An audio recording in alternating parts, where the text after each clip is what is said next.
Yo, what is going on, guys? It's Lady Yo and welcome to So Serious Gaming, and today I'm going to be bringing you guys my classified striker build. This is possibly my favourite build out there right now, especially when I'm playing solo. Now there's two ways you can run this. You can go for the 6k stamina or you can go for the 9k stamina. There's no point really using it in between those numbers because you're not really going to make the most out of the build. You want to stick to 6k or 9k, and then anything else goes into firearms. I mean, you could put it in electronics if you want, but it'll probably benefit you more if you're going to go more glass. Then you're going to be better off with the extra damage as opposed to putting it into electronics, because it's going to help compensate your squishiness by you putting out more damage at the start of the fight. So yeah, me personally, I prefer the 9k approach, mostly because I am playing solo a lot of the time, so that tankiness gives me better healing and everything else, and because I've got stacks I'm still putting out good damage. So for me personally, I go the 9k route. But like I say, you can go 6k if you want and then put the rest into firearms, but that's your choice. So we'll get into the guns. Of course I'm using my house with Predatory Deadly. Like I always say, guys, you don't need to use the house. You can go with the AUG, you could go with the MP5 or the MP7 as well if you wanted. You know, at the end of the day, it's not a necessity. I mean, I've been using it with the Hilda and Air, you know, for a bit of fun, and I've actually really enjoyed using it for that too. It's actually been a lot of fun with the Hilda and Air. But you know, you can use it with anything you want basically. So as always, my attachments on this, aside from the magazine, everything else is spec'd into crit damage first, and then of course the bottom two are headshot damage and crit chance, and the mag is crit chance, rate of fire. So yeah, as you can see, everything's crit chance, then headshot damage and crit chance. And the underbarrel is crit damage, accuracy, reload speed. And I use my Elvoa as my backup, which has competent, deadly and vicious rolled onto it. And the mods are mag size, crit damage, rate of fire. The sight is crit chance, crit damage, headshot damage. On the muzzle we got crit damage, crit chance, headshot damage, and the barrel is stability, crit damage and accuracy. Now the way I tend to use this is, if the players are at range so that, you know, the accuracy of the house is going to make me miss shots, I'll use the Elvoa to build up stacks, do damage, make them use medkits as they run a bit closer, and then I can switch to the house if, you know, they get within that range, and it's, you know, I'm going to benefit more by using the house. And I'll maybe use the Elvoa for clearing NPCs as well. But on this build, I like to use both weapons in PvP.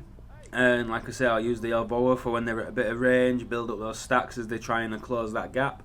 Because most people are using SMGs or shotguns, so, you know, taking advantage of the range with the Elvoa, and of course having the stability that you get with strikers as well, it kind of makes it a bit of a laser beam, so you can build up those stacks nicely for when they get close enough when you need to switch over to the house. So right into it, we'll have a look at the chest piece. We got a stamina roll, we got health on kill and ammo capacity. I kept that little bit of health on kill on there simply because, you know, if I make the kill, it gives me that little boost of health, and it goes in with the healing that I'm getting from the 6-piece bonus when I've got stacks. Plus, of course, Predatory adds to my healing as well, so I just feel like it goes hand in hand. And I find it quite nice, I like it like that. The mods are both stamina mods with crit chance. The mask, again, is rolled to stamina, and then we have crit chance. Damage to elites, you could roll that out for one of the resistances, but it's minor to me. I'm not too bothered about that. The knee pads are rolled to stamina and crit hit damage, and then we've got increased kill XP, bleed resistance and disrupt resistance. I would kind of like some shock resistance there, but again, it is what it is. You know, I'm still happy with it. The holster, of course, is rolled for crit chance. Oops, I forgot to show you the mods on this one. So again, we have the stamina mod with crit chance and then a first aid self-heal. So yeah, that's rolled to crit chance and first aid self-heal again. The gloves are rolled to firearms, and of course we have crit chance, SMG damage and crit hit damage. And then the backpack is stamina, crit damage and ammo capacity, and again we have a stamina mod. This one's rolled with health. And then we got 2 first aid self-heal mods. I may end up changing that stamina mod to a crit chance mod. In fact, I don't even know why that one is on there. That should have already been put to a crit chance mod. I do have another one somewhere. I'll have to find it. So yeah, that's pretty much it. Basically, everything's rolled to stamina, so I'm already tanky enough anyway.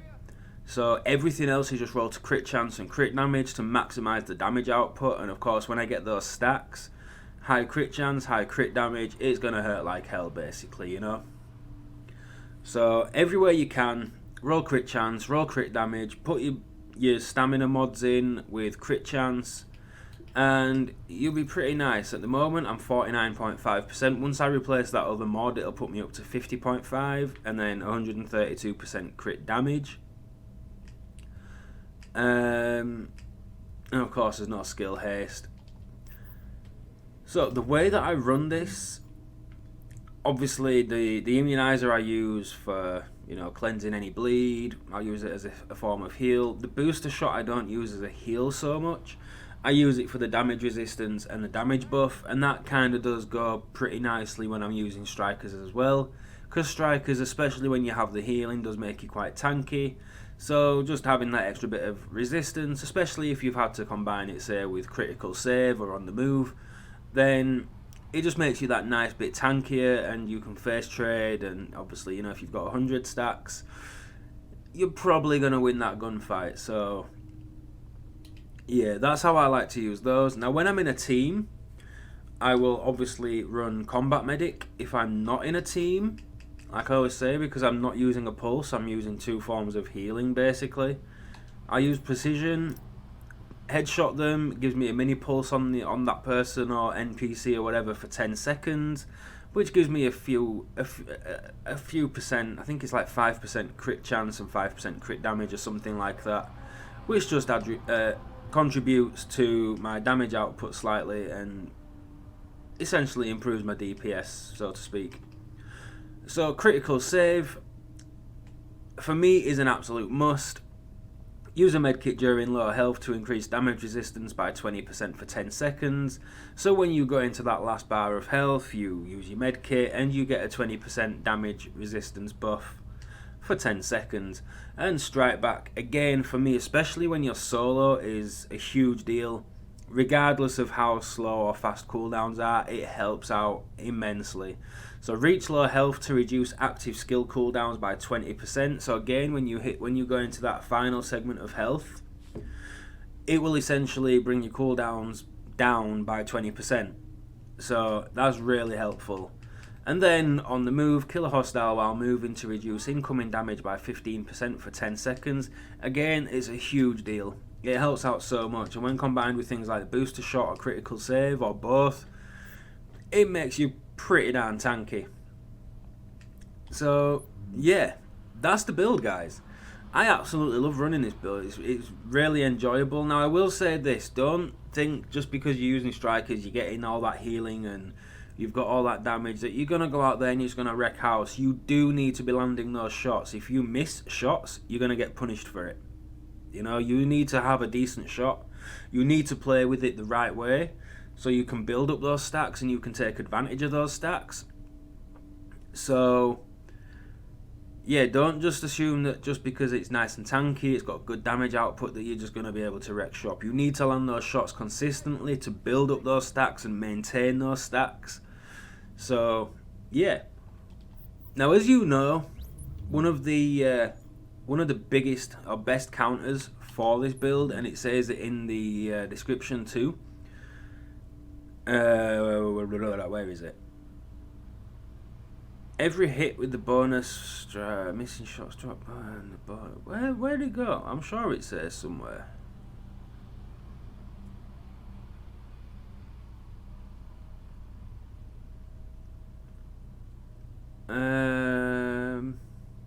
Bonus. There we go. On the 4-piece, it says it. There we go. Bonus can be paused by EMP and is lost when exiting combat. So if somebody hits you with an EMP, it'll pause your stacks. It won't delete them. Your stacks will still be there. They just won't have an effect on you. So I don't know why I'm running. So basically, you will go back down for the duration of that EMP. Your DPS will drop down to what it is now, and your healing won't happen. Now, most people's instinct is to press right on the D-pad and use that medkit. Don't waste the medkit, because what I've been noticing recently, a lot of people who use Predmark are using an EMP on you, so you're using medkit, and then they're proccing the bleed on you, so you have no medkit to cleanse it with. So use these little bad boys. Energy bars. Remove status effect. You don't waste your medkit. Every opportunity, if I get hit by an EMP and I have the opportunity to stop for 2 seconds and just, hold right on my D-pad, flick up and eat the energy bar, I'll do that. And it saves my medkit for when I actually need it then. Yeah, that's pretty much it. I'm going to leave you with a few clips. Some of them are from being in a squad. There's a couple of solo clips too. So you guys can have a decent look at this in action. I've actually got quite a few clips, so this one may run a little bit longer than usual. Usually I only put like 3 clips in just to give you guys a quick look and not drag the video too much. But I do have quite a few good clips that I really want to show you guys. So this one might have some extra. It might run a bit longer. So yeah, hounds, I hope you're happy. I hope you enjoy. Anyway guys, I'm going to wrap this up. I hope you enjoyed the build. I hope you enjoyed the video. Make sure you smash that like button if you do. If you're new to the channel, make sure you subscribe, hit the little bell, join the notification squad. Hit me up on Twitter too at SoSerious_G, because I post videos on there. I talk a lot of random shit and occasionally post memes and gifs. Yeah. What more can I say? You just go follow me on Twitter, right?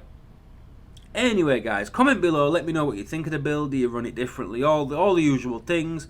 And yeah, you guys sit back, relax, enjoy the gameplay, and I'll see you in another video.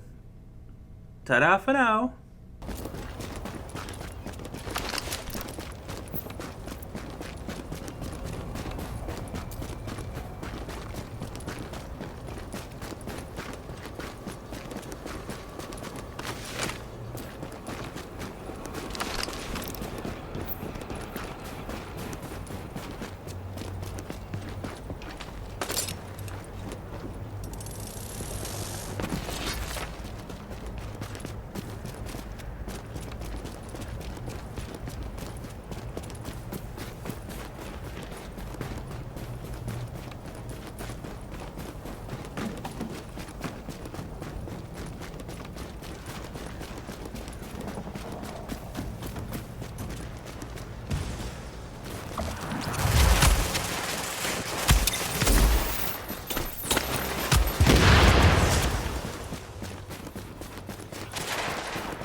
Go to the indicated location, and that ought to clear your manhunt.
without a division. Your team is now designated.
Reach the indicated location.